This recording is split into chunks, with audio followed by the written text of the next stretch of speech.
Welcome back. If you're as culturally illiterate as your presenter this evening, you may be mystified by the term steampunk. I'm reliably informed, however, that steampunk may have influenced what we wear, read, or even how we decorate our homes. Steampunks are part of a subculture that's been around since the 1980s, but lately their unique flair for style, machinery, and music is being felt in mainstream culture. So just what is a steampunk? In an effort to explain, and as part of our first-person series, we talked to Joey Marsocci, who in the steampunk world is also known as Dr. Grymm. We offer no guarantee of enlightenment.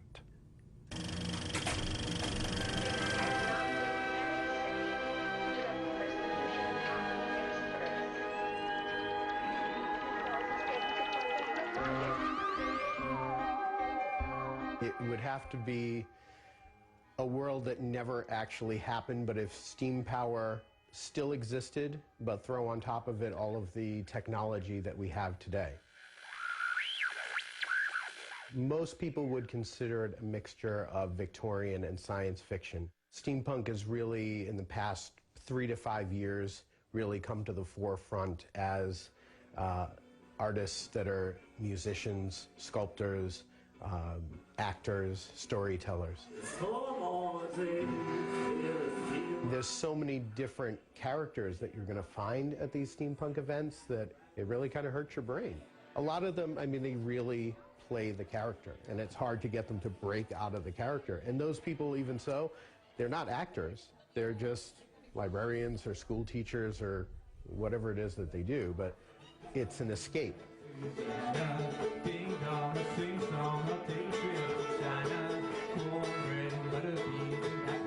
I think it's exciting to see it kind of leaking in so many different places. Certainly there are the people who are a little more serious about it, and they may frown upon it going mainstream as it would be, but for the majority of the people that I know that are just in it for the fun, it's kind of like, you know, the steampunk world is creeping into the modern, boring society, and that's exciting. There's been years of the starving artist syndrome, and that's starting to turn around because this particular genre is looking for people who are good with their hands that can, you know, dream up these fantastical machines and build them. My business right now, I would say, is about 80% steampunk art. I still do, you know, work for making toys and working on different other types of films, like horror films and things, but even the horror films are now, can we make this steampunk?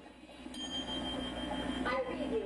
Destination received. I mean, I've been an artist since I was a kid, and I've enjoyed the stories of Jules Verne and Mary Shelley specifically since I was a child. And to find a subculture of other people who embrace it, and not only embrace it, but kind of live it to a certain point.